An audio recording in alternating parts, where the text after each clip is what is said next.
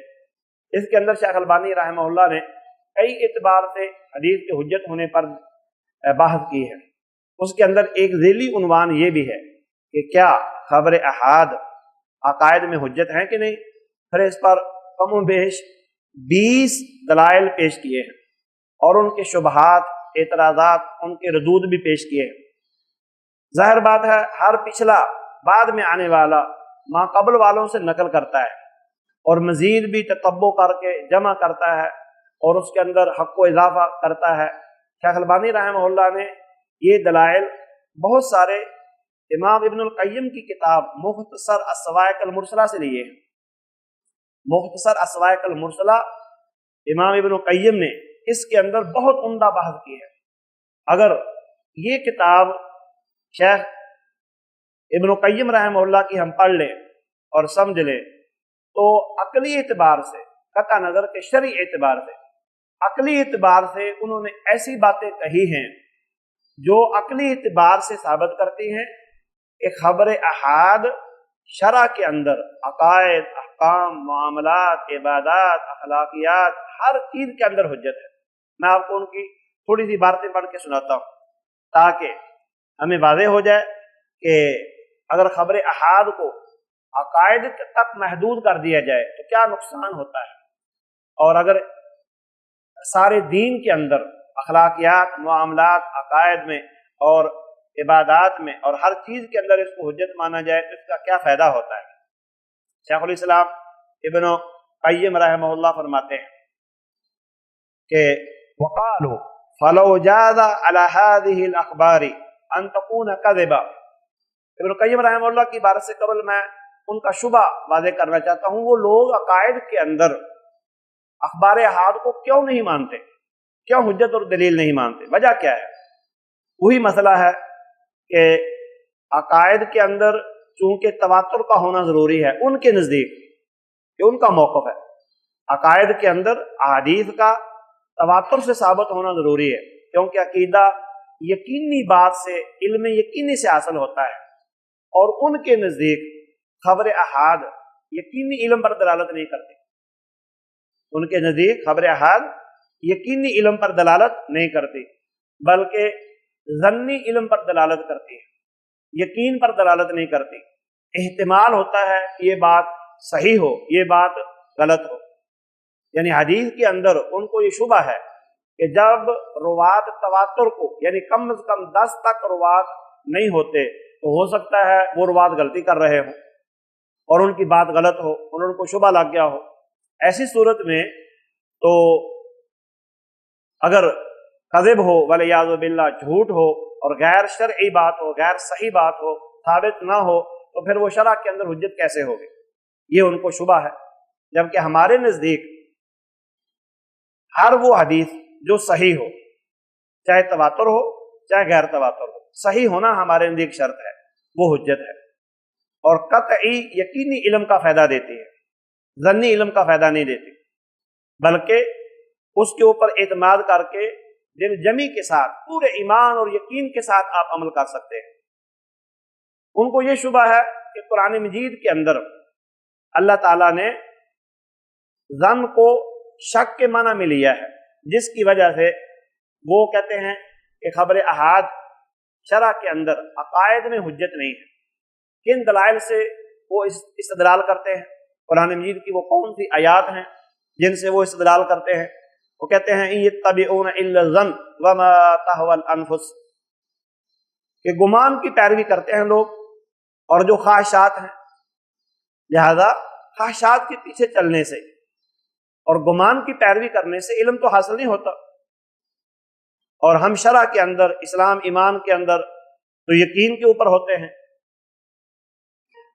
اسی طرح وہ تمام آیات جن کے اندر ظن بمانا تخمینہ ہے، اندازہ ہے، اٹکل پچو ہے، یعنی یقین حاصل نہیں ہوتا، علم حاصل نہیں ہوتا، ان آیات سے وہ دلیل لیتے ہیں کہ قرآن مجید نے لفظ ظن کو تخمینہ، اندازہ، اٹکل پچو اور علم کے مقابلے میں، دلیل کے مقابلے میں بیان کیا ہے، جبکہ ہم ان کو اہل الحدیث، الطائفہ المنصورہ، الفرقہ الناجیہ یہ جواب دیتے ہیں کہ ظن جب یقین کے معنی میں ہو تو وہ قطعی اور یقینی علم کا فائدہ دیتا ہے، جیسے آپ نے گزشتہ کل یہ بات سنی، اور جب یقین کا فائدہ دے تو اس سے دلیل لینا صحیح ہے، بلکہ ضروری ہے، اس پر ایمان لانا بھی ضروری ہے اور اس کے اوپر عمل کرنا بھی ضروری ہے۔ میں آپ کو دو مثالیں دیتا ہوں۔ قرآن مجید میں ہے وہ آدمی جس کو قیامت کے دن نامہ اعمال دائیں ہاتھ میں دیا جائے گا، وہ کہے گا انی ظننت انی ملاق حسابیہ فہو فی عیشۃ راضیہ فی جنت عالیہ قطوفہا دانیہ۔ جس کو دائیں ہاتھ میں جنت کا سرٹیفکیٹ ملا، نامہ اعمال ملا، وہ کہے گا مجھے یقین تھا کہ میں نے اپنے رب سے ملاقات کرنی ہے۔ اب یہ ظن بمانا یقین ہے۔ جب ظن بمانا یقین ہے تو پھر حدیث کے اندر بھی جہاں کہیں یا قرآنی آیات کے اندر جہاں کہیں ظن آیا ہے اور قرائن، شواہد، سیاق و سباق اس کی روشنی میں وہ دلالت کر رہا ہے کہ یہ علم قطعی اور علم یقینی دیتا ہے، تو آپ اس کو دلیل بنا لیں۔ اور جو شبہ آپ کو پڑا ہے کہ ظن بمانا شک اور تخمینہ ہے، وہ کافروں کے مقولے کو اللہ نے حقائق کے طور پر نقل کیا ہے۔ کافروں کے مقولے کو، کافروں کی سیرت کو، ان کے منہج کو، ان کی عادات و اطوار کو، ان کی سوچ فکر کو، ان کے نظریے کو، ان کے عقیدے کو، جیسے قرآن مجید نے فرمایا نا ان یتبعون الا الظن، یہ تو کافروں کے بارے میں ہے، مشرکین مکہ کے بارے میں ہے کہ وہ ظن کی پیروی کرتے ہیں، گمان اور سوچ کی پیروی کرتے ہیں۔ وما تہوی الانفس، وما تہوی الانفس ظن پر ہی معطوف ہے۔ جیسے وہ ظن کی پیروی کرتے ہیں ویسے ہی جو خواہشات نفسانی ہیں ان کی پیروی کرتے ہیں۔ تو جیسے ہم کہہ رہے ہیں کہ ظن بھی دلیل نہیں ہے، خواہشات کی پیروی کرنا بھی دلیل نہیں ہے۔ کب؟ یہ اس وقت ہے جب کافروں کا سوچ ہو، کافروں کا نظریہ ہو، کافروں کا عقیدہ ہو۔ ہم تو ظن کو اس وقت دلیل کے طور پر لیتے ہیں جب وہ یقین کا فائدہ دے۔ جیسے قرآن مجید کی یہ آیت میں نے آپ کو پڑھی کہ الذین انی ظننت انی ملاق حسابیہ، اور دوسری دلیل الذین یظنون انہم ملاقو ربہم وانہم الیہ راجعون۔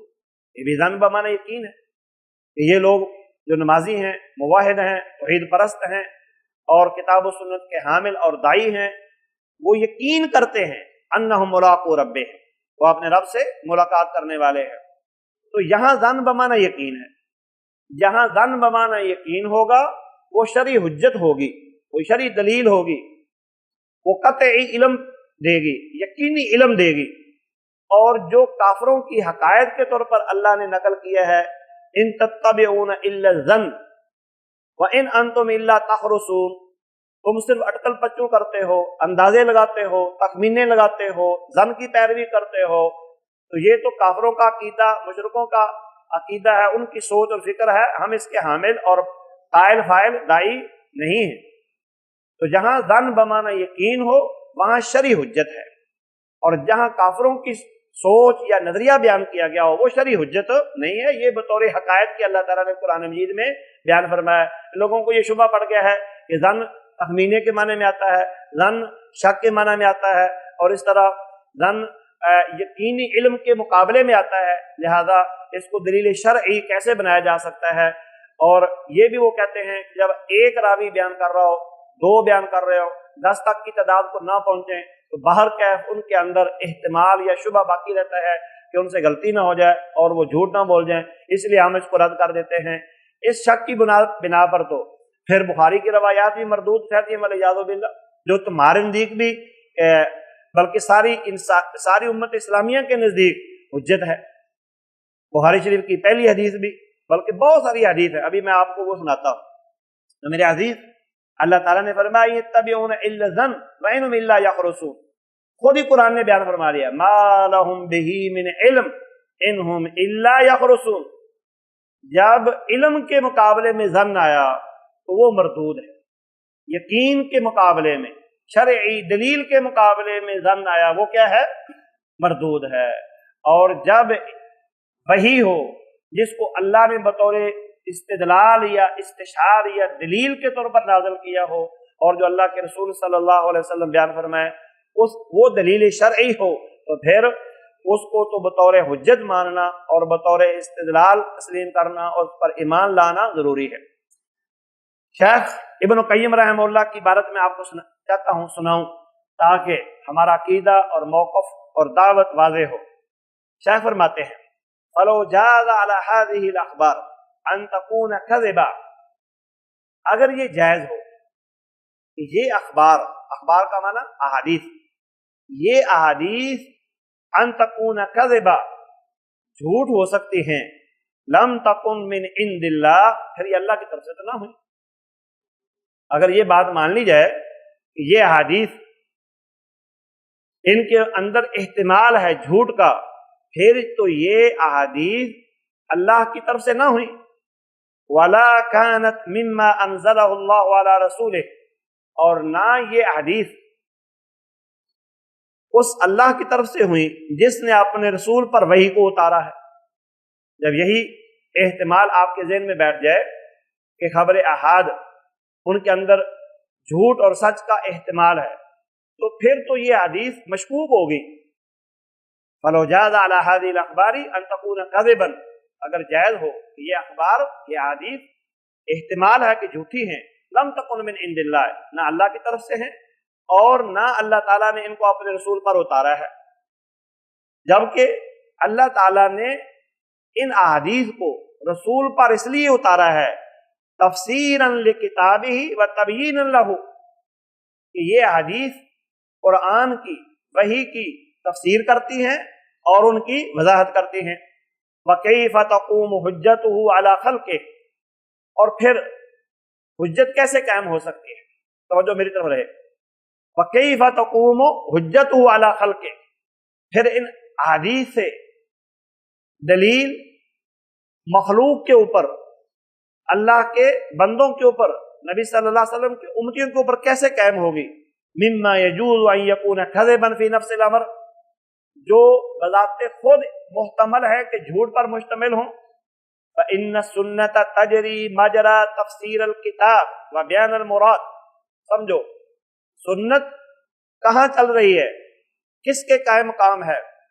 سنت اس چیز کے قائم مقام ہے تفسیر الکتاب، کہ یہ کتاب اللہ کی تفسیر کے قائم مقام ہے، و بیان المراد، اور اللہ کی مراد کو بیان کرنے والی ہے۔ جب آپ ان کو یہ سمجھ لے کہ ان کے اندر احتمال ہے سچ اور جھوٹ کا، تو پھر نہ یہ قرآن کی تفسیر کر سکتی ہیں اور نہ ان کے ذریعے اللہ کے بندوں کے اوپر حجت قائم ہو سکتی ہے۔ فَهِيَ الَّتِي تُعَرِّفُنَا مُرَادَ اللَّهِ مِن كِتَابِهِ، یہ احادیث ہی تو ہیں جو اللہ کی کتاب قرآن مجید کو، اس کی مراد کو واضح کرتی ہیں۔ فَلَوْ جَازَ أَن تَكُونَ كَذِبًا وَغَلَطًا، اگر یہ احتمال ہو اور یہ سمجھ لیا جائے، اس کو جائز قرار دیا جائے کہ یہ حدیث جھوٹ ہیں اور غلط ہیں، لَبَطَلَتْ حُجَّةُ اللَّهِ عَلَى الْعِبَادِ، پھر اللہ کی حجت اللہ کے بندوں کے اوپر باطل ہو جائے گی۔ اور اللہ نے وحی کو اتارا کیوں ہے؟ تاکہ حجت قائم ہو جائے۔ اللہ تعالیٰ نے وحی کو، کتاب اللہ کو، حدیث رسول کو، حدیث رسول بھی وحی ہیں، وَمَا يَنطِقُ عَنِ الْهَوَىٰ إِنْ هُوَ إِلَّا وَحْيٌ يُوحَىٰ، ہاں وہ اللہ تعالیٰ، وہ وحی خفی ہے اور یہ وحی جلی ہے۔ قرآن وحی جلی ہے اور حدیث وحی خفی ہے۔ قرآن وحی مطلوب ہے جس کی تلاوت کی جائے، جبکہ حدیث مطلوب نہیں ہے۔ قرآن کی تلاوت عبادت ہے، جبکہ حدیث کا پڑھنا پڑھانا عبادت ہے۔ یہ نہیں ہے کہ عبادت نہیں ہے، پڑھنا پڑھانا عبادت ہے، لیکن محض ریڈنگ کرنا، محض تلاوت کرنا یہ عبادت نہیں ہے، کیونکہ اس سے مقصود نہیں ہوتا شریعت کا، اس سے شرع کا مطلوب پورا نہیں ہوتا، بلکہ قرآن مجید کا یہ امتیاز اور تفوق ہے حدیث پر کہ محض اس کی ریڈنگ، محض ناظرہ، محض تلاوت وہ بھی عبادت ہے، اس میں اہل علم کا اتفاق ہے، اس میں کوئی دوسری کلام نہیں۔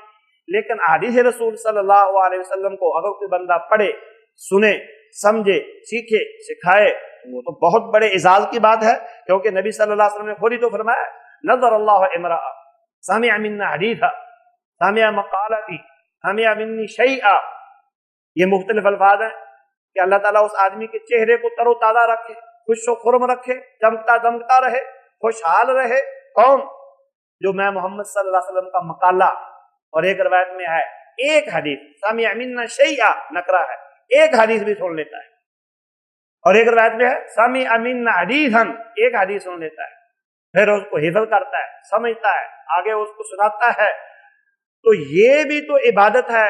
نبی صلی اللہ علیہ وسلم نے اس کو کتنی عمدہ دعا دی ہے۔ تو اگر یہ سمجھ لیا جائے کہ غیر متواتر احادیث یہ ساری کی ساری کذب پر احتمال ہے کہ کذب ہوں اور احتمال ہے کہ جھوٹ ہوں، تو پھر تو یہ ساری شریعت کا اکثر و بیشتر حصہ باطل ہو جائے گا اور اللہ کے بندوں کے اوپر حجت قائم نہیں ہوگی۔ وَلَقَالَ كُلُّ مَنِ احْتَجَّ عَلَيْهِ بِسُنَّةٍ تُبَيِّنُ الْقُرْآنَ وَتُفَسِّرُهُ، تو ہر وہ بندہ جس کے اوپر ہم سنت سے دلیل لے کے وضاحت کریں اور اس کو سمجھائیں اور پڑھائیں، اور یہ سنت جو قرآن کی تفسیر کرتی ہے اور اس کی وضاحت کرتی ہے، وہ کہے گا هَذَا فِي خَبْرٍ وَاحِدٍ لَا يُفِيدُ الْعِلْمَ فَلَا تَقُومُ عَلَى حُجَّةٍ۔ تو یہ تو بھی خبر واحد ہے، اس سے تو قطعی علم حاصل نہیں ہوتا، اس سے تو دلیل نہیں بنتی، لہذا میں اس کا منکر ہوں، میں اس کو دلیل نہیں مانتا۔ تو اگر یہ دروازہ کھول دیا جائے، صحیح بات یہ ہے کہ اگر یہ بات تسلیم نہ کی جائے کہ خبر واحد عقیدہ، اخلاق، معاملات، عبادات ہر جگہ حجت ہے، تو یہ منکرین سنت کو ایک بہت بڑا ہتھیار دینے کے مترادف ہے، بلکہ اندر خانے چور دروازہ ہے سنت کے انکار کا۔ یہاں سے ہی تو رستہ نکلتا ہے سنت کو نہ ماننا۔ یہی تو شبہات وہ منکرین سنت پیش کرتے ہیں، یہ اس کے اندر احتمال ہے، یہ بعد میں لکھی گئی ہے، پتہ نہیں اس کے اندر حقیقت کیا ہے، سچ کیا ہے، کبھی کہتے ہیں ظنی ہے، کبھی کہتے ہیں یہ لکھی نہیں گئی، کبھی کہتے ہیں یقین کا فائدہ نہیں دیتی۔ تو یہ احتمال شبہات سارے وہی ہیں جو منکرین سنت کے ہیں، جو ہمارے اندر مسلمان ان کو رہنمائی دے رہے ہیں۔ تو میرے عزیز پیارے طالب علم بھائیوں، شیخ الاسلام ابن قیم رحمہ اللہ نے یہ کہا کہ اگر ہم یہ مان لیں کہ یہ خبر احاد اس سے شرعی دلیل قائم نہیں ہوتی، تو ہر وہ آدمی جس کو آپ دلیل سے حجت دیں گے، دلیل سے اس کو فائدہ دیں گے، دلیل سے اس کے اوپر دلیل قائم کرے، شرعی حدیث اور متواتر حدیث، غیر متواتر حدیث سے حجت قائم کرے، تو وہ کہے گا یہ تو جی خبر واحد ہے، اس سے تو یقین نہیں حاصل ہو رہا، اس سے تو قطعی علم حاصل نہیں ہو رہا، اس سے تو مکمل فائدہ نہیں ہو رہا، تو پھر وہ اپنی مرضی کرے گا اور وہ انکار کر دے گا۔ فَلَا تَقُومُ حُجَّةٍ فَلَا تَقُومُ عَلَى حُجَّةٍ بِمَا يُفِيدُ الْعِلْمِ، تو وہ کہے گا اس سے تو دلیل شرعی نہیں حاصل ہوتی، یقینی علم نہیں حاصل ہوتا، لہذا وہ اس کا انکار کر دے گا۔ جبکہ وہ کہتے ہیں کہ بہت ساری احادیث ایسی ہیں، بہت ساری احادیث ایسی ہیں جو خبر احاد ہیں، اور وہ عقائد کے اندر بھی ہیں، عبادات کے اندر بھی ہیں، معاملات کے اندر بھی ہیں۔ مثال کے طور پر میں آپ کو کچھ حدیث کی طرف اشارہ کر دیتا ہوں۔ جو پہلی حدیث ہے، جو بخاری شریف کی پہلی حدیث ہے، عمر بن خطاب رضی اللہ تعالی عنہ، تو اس کے اندر منفرد ہے انما الاعمال بالنیات، یہ بھی انہی میں سے ہے، لیکن امت نے اس کو قبول کیا ہے، عملا بہ اور تصدیق اللہ، تصدیق بھی کی ہے، اس پر عمل بھی کیا ہے۔ اور عبداللہ ابن عمر کی روایت نہا عن بیع الولا وہبتہ، کہ نبی صلی اللہ علیہ وسلم نے ولا اور ہبہ کرنے سے منع کیا ہے، یہ بھی خبر احاد ہے۔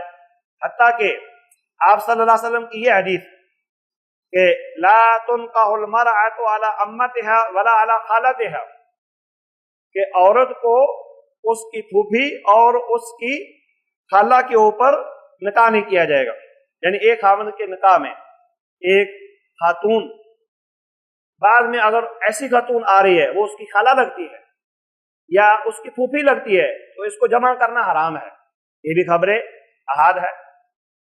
اب اگر یہ حجت نہیں ہے تو پھر کرو، سوال کیا جا سکتا ہے، اعتراض کیا جا سکتا ہے، اگر تمہارے نزدیک خبر احاد حجت نہیں ہے تو پھر تم نکاح کر یا اس عورت سے دوبارہ جس سے نکاح کرو وہ اس کی خالہ لگتی ہو یا اس عورت سے دوبارہ جس سے نکاح کرو وہ اس کی پھوپھی لگتی ہو، خالہ اس کی پھوپھی کو جمع کرنا پھر جائز ہونا چاہیے، لیکن وہ یہ چور دروازہ نکالتے ہیں، یہ جی ہم نے عقائد میں کہا ہے، صرف یہ ہم نے عقائد میں کہا ہے، یہ معاملات کی بات ہے۔ یہ احادیث یحرم من الرضا ما یحرم من النسب، اور اس طرح لا یقبل اللہ صلاۃ احدکم اذا احدث حتى یتوضا، یہ عبادت کے اندر ہے، یہ بھی خبر احاد ہے۔ تو بہت ساری احادیث ایسی ہیں جو خبر احاد سے ثابت ہیں، لیکن وہ ہماری عبادت کے اندر، اخلاق کے اندر، معاملات کے اندر، خاندانی نظام کے اندر ہر جگہ حجت اور دلیل ہیں۔ اور انکار کرنے والے پتہ کون لوگ ہیں؟ امام ابن الباقلانی اور امام غزالی، امام ابن عقیل، اور اس طرح اکا دکا، یہ شوشہ چھوڑنے والے کہ یہ خبر احاد عقیدے کے اندر حجت نہیں ہے۔ یہ ہر مسلک کے اندر ایک آدھا فرد ہے، لیکن اس نے منکرین سنت کو ایسا چور دروازہ دیا ہے اور ایسا شبہ دیا ہے اور ایسا رستہ دیا ہے جس سے سنت کے انکار کا رستہ کھل گیا ہے۔ تو میں آپ کو وہ دلائل دیتا ہوں جن دلائل کی روشنی میں کوئی عقل مند انسان انکار نہیں کر سکتا کہ شرعی اعتبار سے خبر احاد کو حجت نہ مانا جائے۔ وقت چونکہ تنگ ہوتا ہے تو انشاءاللہ ہم اجمالاً اختصار کے ساتھ ان دلائل کا احاطہ کرنے کی کوشش کریں گے۔ دلائل بہت زیادہ ہے۔ ابن القیم رحمہ اللہ نے مختصر الصواعق المرسلہ کے اندر 21 دلیلیں ذکر کی ہیں، شیخ البانی کی کتاب کے اندر 20 سے زیادہ دلیلیں موجود ہیں، اور اس طرح الاحکام فی اصول الاحکام ابن حزم کی کتاب کے اندر، لیکن میں صرف آپ کو 8 یا 10 دلیلیں ذکر کروں گا جن سے یہ ثابت ہوگا کہ قرآن و سنت کی روشنی میں خبر احاد حجت ہیں، اور وہ حجت شرعی اعتبار سے عقائد، احکام، معاملات اور عبادات اور ہر اعتبار سے ہیں۔ قرآن مجید کی مشہور و معروف آیت قال تعالی اعوذ باللہ من الشیطان الرجیم وما كان لمؤمن ولا مؤمنة اذا قضى الله ورسوله امرا ان يكون لهم الخيرة من امرهم، کسی مومن مرد اور عورت کے لیے جائز نہیں ہے جب اللہ اور اس کے رسول فیصلہ کر دیں پھر ان کو اختیار ہو۔ وجہ الاستدلال یا استشہاد کیا ہے؟ لفظ امر، ان يكون لهم الخيرة من امرهم، اس سے پہلے اذا قضى الله ورسوله امرا، جب اللہ اور اس کے رسول ایک فیصلہ کر دیں۔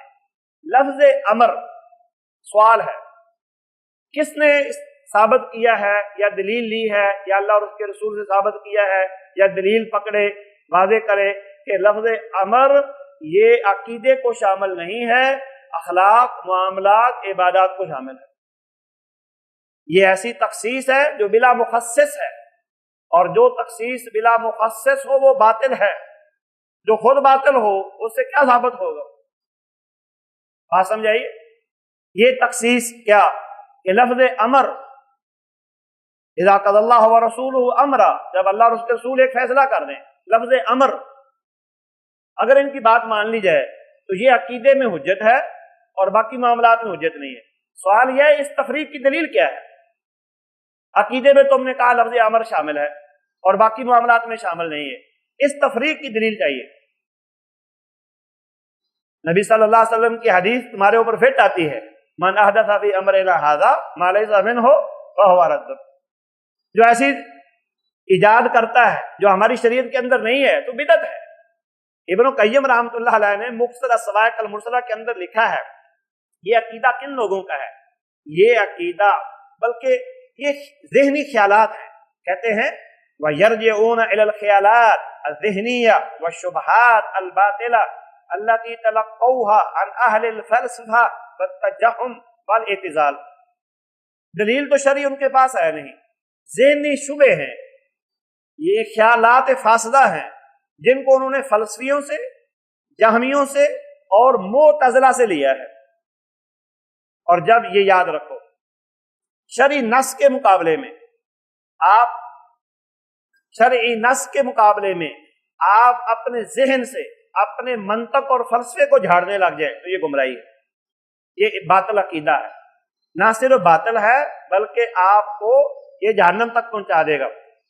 ابلیس نے سب سے پہلے شرعی نص کے مقابلے میں اپنا فلسفہ، اپنا نظریہ، اپنی سوچ پیش کی تھی کہ میں کیسے آدم علیہ السلام کو سجدہ کروں، وہ مٹی سے بنے ہیں اور میں آگ سے بنا ہوں، آگ اوپر جاتی ہے، مٹی نیچے آتی ہے، آگ اعلیٰ ہے، مٹی ادنا ہے، تو اس نے نس کے مقابلے میں اپنی عقل، اپنا منطق، اپنا فلسفہ جھاڑا، نتیجہ کیا نکلا؟ ہمیشہ ہمیشہ کے لیے شیطان مردود ہوا، رجیم ہوا، ملعون ہوا، جہنم اس کا مسیر اور ملجا ماوا بنا۔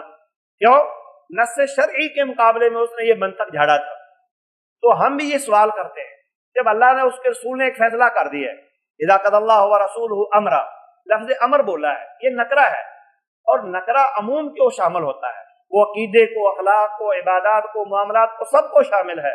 تو تم نے کیسے فرق تفریق کی کہ لفظ امر جب اللہ اور اس کے رسول فیصلہ کریں عقیدے میں پھر تو ہم مان لیں گے، اخلاق اور معاملات میں نہیں مانیں گے؟ اس تفریق کی دلیل کیا ہے؟ کتنی واضح بات ہے، اللہ اور اس کے رسول کی بات کتنی آسان اور کتنی صاف اور شفاف ہے، ہر پڑھا لکھا اور ان پڑھ اس بات کو سمجھ سکتا ہے۔ دوسری دلیل اللہ تعالیٰ کا فرمان ہے، انما كان قول المؤمنین اذا دعوا الى الله ورسوله اذا دعوا الى الله ورسوله ليحكم بينهم ان يقولوا سمعنا واطعنا واولئك هم المفلحون۔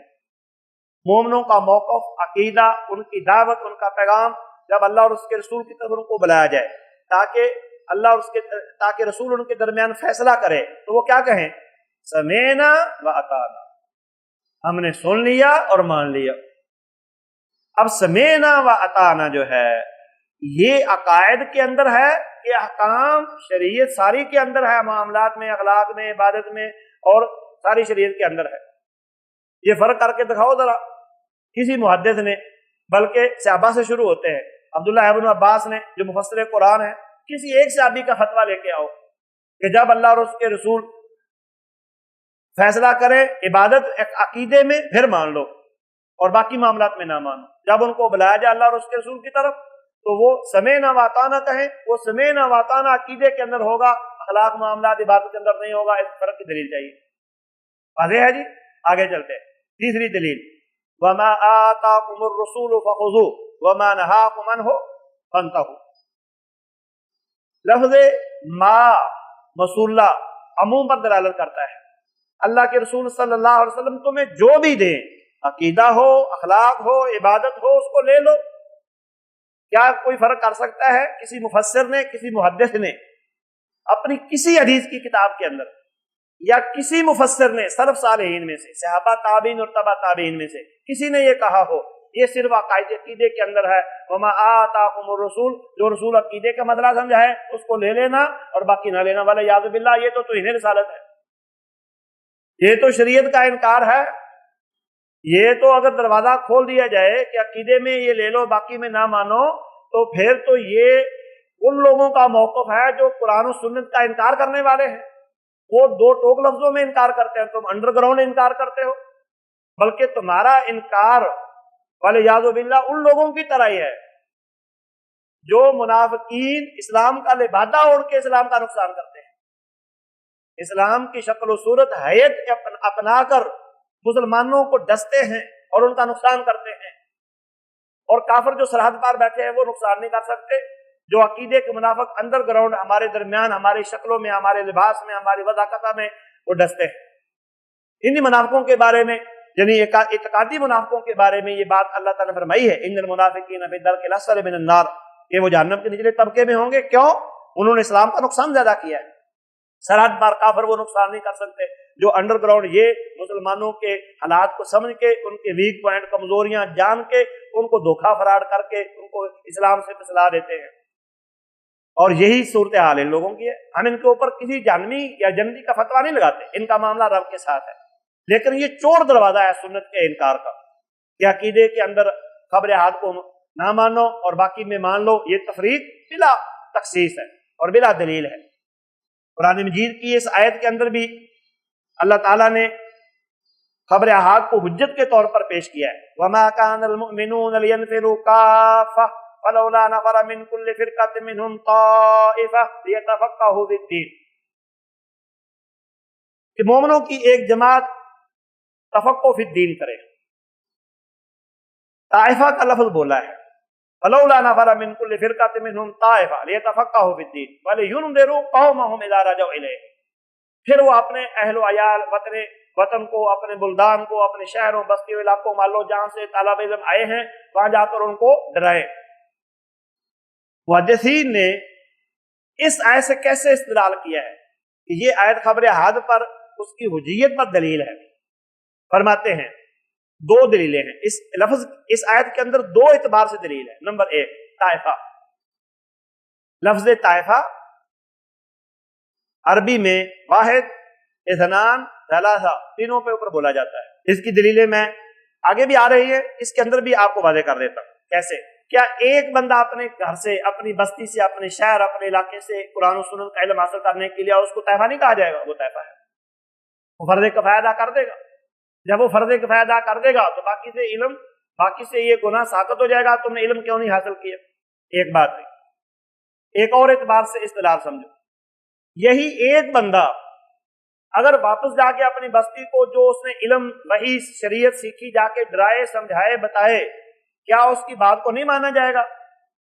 کیا بستی والے، علاقے والے کہہ دیں گے بھئی مولوی صاحب تم اکیلے آدمی، ہم تمہاری بات نہیں مانتے، عقیدے کا کوئی مسئلہ سمجھانا چاہتے ہو تو بات کرو، باقی عبادت اخلاقیات کے اندر بات نہ کرو، تمہاری بات حجت نہیں ہے؟ یہ تو وہ بھی نہیں کرتے جن کا یہ موقف ہے، جن کا یہ موقف ہے کہ خبر احاد عقیدے میں حجت ہیں، وہ بھی ایک ایک عالم کی بات کو لیتے ہیں۔